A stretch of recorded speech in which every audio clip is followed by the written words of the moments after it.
La Biblia es, sin duda, el libro más influyente de la historia de Occidente. Millones de personas la consideran la palabra de Dios, una verdad revelada que guía la vida espiritual y moral. Pero lo que pocos saben es que la Biblia, tal como la conocemos hoy, es el resultado de un proceso largo y conflictivo. Durante los primeros siglos del cristianismo, y aún antes, en el judaísmo, existieron decenas de textos sagrados, relatos, visiones y evangelios que circulaban entre comunidades creyentes. Algunos fueron aceptados y se convirtieron en parte del canon, otros fueron rechazados, prohibidos o directamente destruidos. Sin embargo, esos textos marginados no desaparecieron por completo. Fragmentos, copias escondidas y descubrimientos arqueológicos modernos han sacado a la luz lo que podríamos llamar la otra Biblia, un conjunto de escritos prohibidos, enigmáticos y a menudo perturbadores. En este ensayo exploraremos un top de 5 de los libros más impactantes que fueron excluidos del canon bíblico. Cada uno de ellos no solo ofrece historias y doctrinas diferentes, sino que también revela las tensiones internas del cristianismo primitivo, debates sobre el bien y el mal,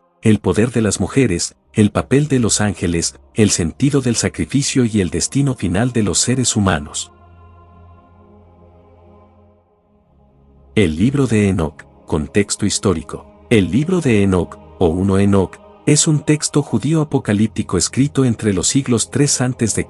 y después de Cristo. No es un libro unitario, sino una compilación de varias secciones redactadas en distintas épocas. Sus raíces están en la tradición judía del Segundo Templo, un periodo marcado por la dominación extranjera, babilonios, persas, griegos y romanos, y por una gran efervescencia religiosa. Durante este tiempo surgieron múltiples corrientes, fariseos, saduceos, esenios y grupos apocalípticos que esperaban un Mesías. En ese contexto, el libro de Enoc sirvió como una especie de manual de esperanza y advertencia, un texto que denunciaba la corrupción del mundo y anunciaba un juicio inminente. Autoría y comunidades. Aunque se atribuye al patriarca Enoc el misterioso personaje que en Génesis fue llevado por Dios sin ver la muerte, en realidad el libro fue escrito por diversos autores anónimos. Es probable que algunas de sus secciones provinieran de los esenios de Qumrán, la misma comunidad que produjo los rollos del Mar Muerto. Los esenios eran un grupo rigorista, obsesionado con la pureza, que se apartó del templo de Jerusalén por considerarlo corrupto. Para ellos, textos como Enoc representaban la revelación secreta de los planes divinos. Contenido. El libro de Enoc es fascinante por sus imágenes casi cinematográficas. Los ángeles caídos, describe como los vigilantes, enviados a cuidar a la humanidad, se dejaron llevar por el deseo y se unieron con mujeres humanas. De esa unión surgieron gigantes, los Nefilim, que llenaron la tierra de violencia. El castigo divino, los vigilantes fueron encadenados en abismos oscuros hasta el juicio final, y los gigantes fueron destruidos por el diluvio. Visiones celestiales. Enoc es llevado al cielo, donde contempla el trono de Dios, ejércitos de ángeles y secretos cósmicos sobre las estrellas, los vientos y el futuro. El juicio final anuncia un día en que los justos resplandecerán y los impíos serán castigados con fuego eterno. Recepción e impacto. El libro fue muy influyente en el judaísmo apocalíptico y en los primeros cristianos. La carta de Judas, en el Nuevo Testamento, cita literalmente un pasaje de Enoc, lo que demuestra que se consideraba inspirado. Los padres de la iglesia primitiva también lo conocían, aunque con reservas. En Etiopía, el libro nunca fue rechazado, hasta hoy forma parte del canon de la Iglesia Ortodoxa Etíope, lo que lo convierte en un raro caso de Biblia paralela. Razones de su exclusión. La exclusión del libro de Enoc responde a varias causas. Teológica, la idea de que los ángeles pudieran pecar y procrear gigantes era difícil de reconciliar con la doctrina posterior, que exaltaba la perfección angelical. Política, el texto estaba asociado con grupos marginales, como los esenios, que desafiaban a las autoridades religiosas de Jerusalén. Literaria, su estilo visionario y lleno de mitología lo hacía menos sobrio que otros escritos aceptados. Influencia posterior. Pese a su exclusión, el libro de Enoc dejó huella en la tradición cristiana y judía. Muchas ideas sobre ángeles caídos, demonios y el infierno provienen de este texto. Escritores medievales y místicos lo consultaron, y en la cultura moderna ha inspirado desde novelas de terror hasta películas y series. Es, en resumen, el gran Evangelio Oscuro del Antiguo Testamento, un libro que combina mito, horror y profecía.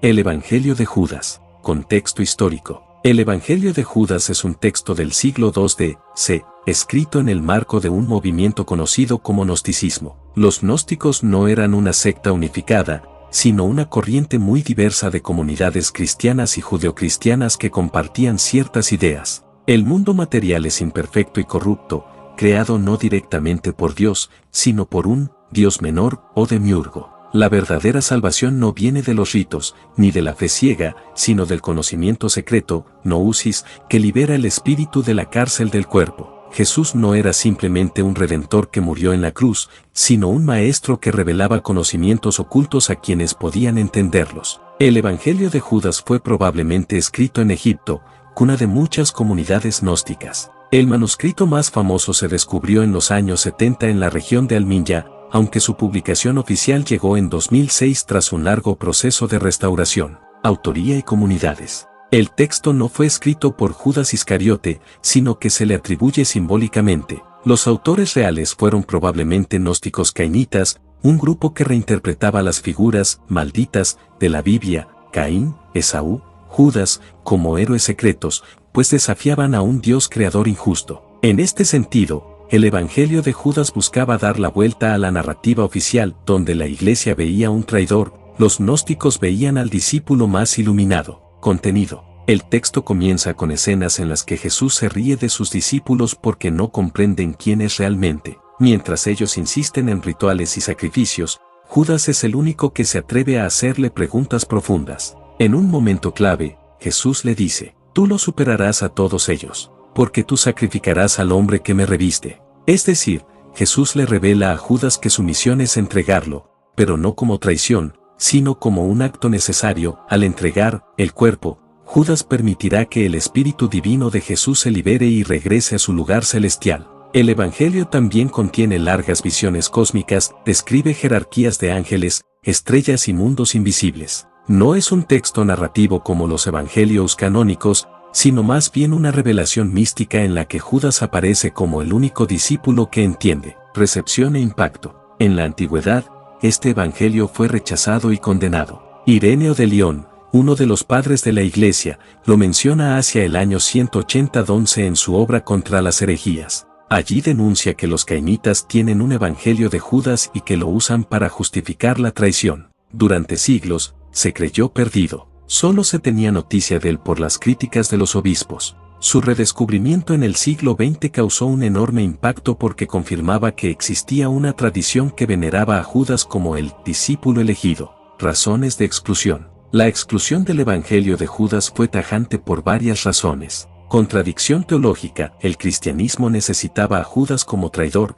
símbolo del mal, para reforzar la narrativa del sacrificio y la redención. Convertirlo en héroe invertía todo el relato. Influencia gnóstica. El énfasis en el conocimiento secreto chocaba con la doctrina oficial, que defendía una fe universal accesible a todos. Amenaza al poder eclesiástico. Si Judas actuó por orden de Jesús, entonces el pecado no fue realmente traición. Esto cuestionaba siglos de enseñanza moral y litúrgica. Influencia posterior. Aunque fue silenciado, la figura de Judas siempre generó fascinación. En la literatura medieval, en el teatro y en la filosofía, muchos se preguntaron si su papel era parte del plan divino. El Evangelio de Judas, al ser redescubierto, reavivó estas preguntas. Hoy se lee como un texto inquietante porque nos recuerda que la historia de Jesús pudo haber sido contada de otra manera. En un giro propio del horror teológico, el villano se convierte en el salvador oculto y la traición en obediencia.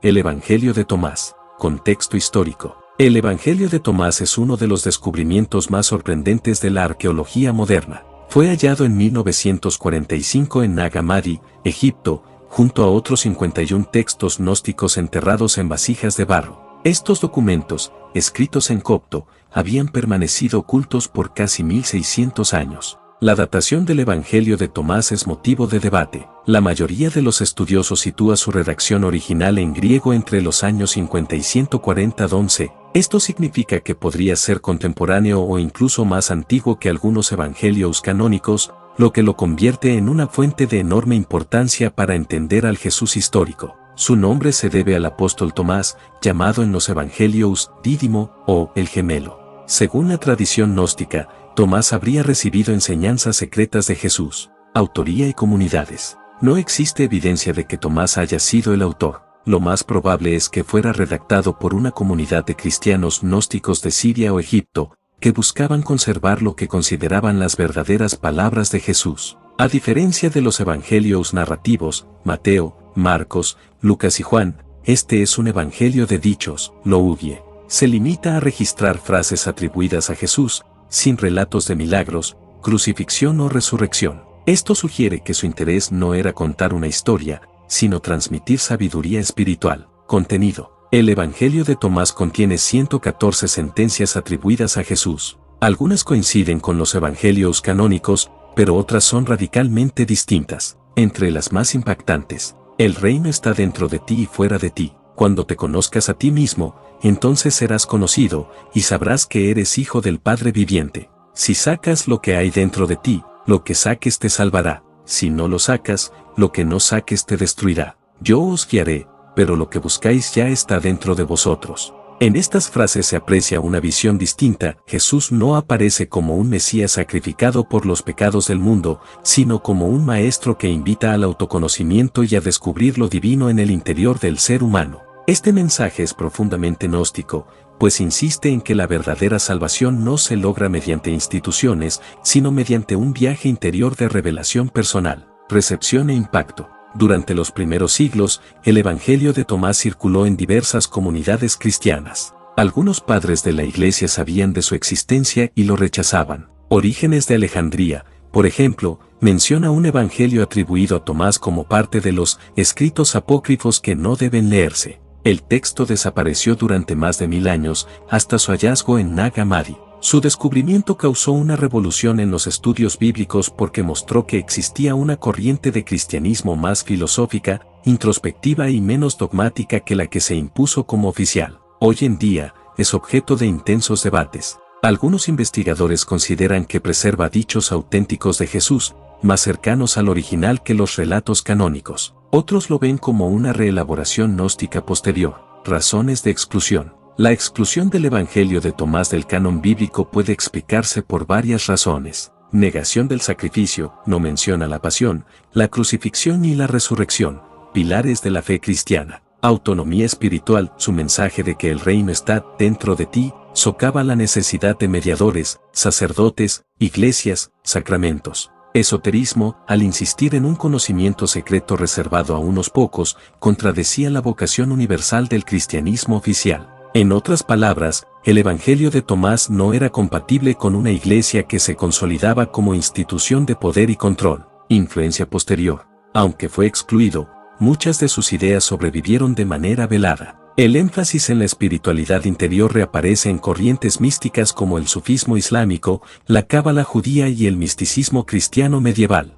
En la actualidad, el Evangelio de Tomás fascina tanto a creyentes como a investigadores y buscadores espirituales. Se le considera un texto alternativo que abre la posibilidad de un cristianismo menos institucional y más íntimo, centrado en la experiencia personal de lo divino. Por eso, más que un libro prohibido, el Evangelio de Tomás se ha convertido en un manual de sabiduría temporal, con ecos que resuenan en filosofías modernas y en el creciente interés por la espiritualidad no dogmática.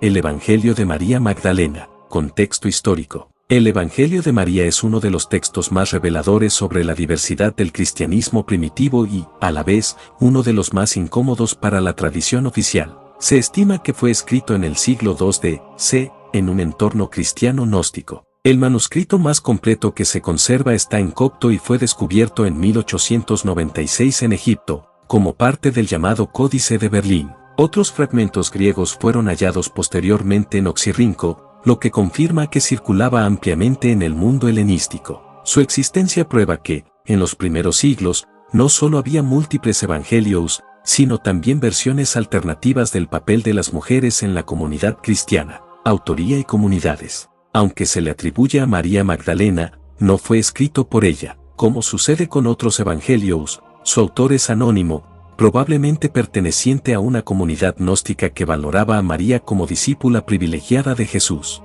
Estas comunidades buscaban transmitir enseñanzas espirituales que no coincidían con la doctrina que poco a poco se volvía hegemónica en la Iglesia. El Evangelio de María refleja un cristianismo más libre, en el que las mujeres podían ser líderes y transmisoras de sabiduría. Contenido. El texto comienza con Jesús resucitado instruyendo a sus discípulos antes de ascender. Luego desaparece, y los apóstoles quedan desanimados y temerosos. En ese momento, María se levanta y los anima con palabras de consuelo. Posteriormente, ella comparte una revelación secreta que Jesús le transmitió, visiones sobre el ascenso del alma tras la muerte, enfrentando obstáculos y pasiones hasta alcanzar el reposo en la plenitud divina. La parte más dramática llega cuando Pedro y Andrés se indignan.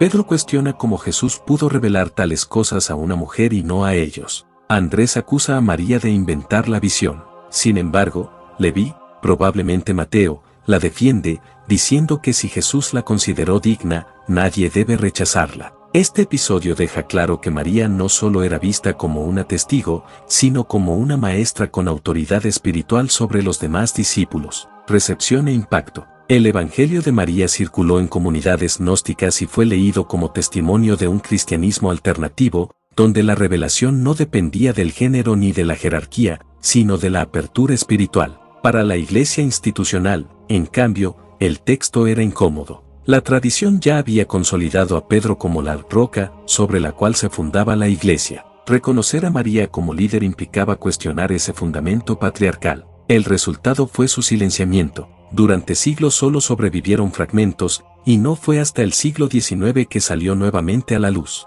Razones de exclusión. Varias razones explican por qué el Evangelio de María quedó fuera del canon. El papel de la mujer, la idea de una discípula superior a Pedro era impensable en un mundo religioso dominado por varones. La teología gnóstica, al describir la salvación como un proceso interior de liberación del alma, contradecía la enseñanza oficial centrada en la resurrección corporal y los sacramentos. La amenaza a la autoridad. El texto presenta un liderazgo basado en la experiencia personal de Jesús, no en la institución. Esto socavaba la consolidación jerárquica de la Iglesia. Influencia posterior. Aunque suprimido, el Evangelio de María nunca dejó de inspirar. En la Edad Media circularon leyendas que vinculaban a María Magdalena con sabiduría secreta. En la época moderna, el texto ha sido reivindicado como símbolo del papel oculto de las mujeres en el cristianismo. El Evangelio de María ha inspirado novelas, películas y debates académicos. Se ha convertido en emblema de quienes buscan recuperar una espiritualidad más igualitaria y menos dominada por estructuras patriarcales.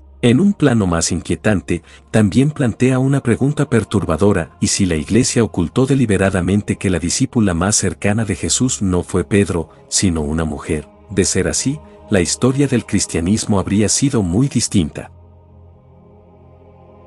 El Apocalipsis de Pedro. Contexto histórico. El Apocalipsis de Pedro es uno de los textos más antiguos del cristianismo primitivo que describe el destino de las almas después de la muerte. Se cree que fue escrito a mediados del siglo II d.C., probablemente en Egipto o Siria. Este libro fue muy leído en las primeras comunidades cristianas. De hecho, en algunos lugares estuvo a punto de formar parte del Nuevo Testamento, pues aparece mencionado en antiguos catálogos de libros sagrados, como el fragmento muratoriano, hacia el año 180 d.C.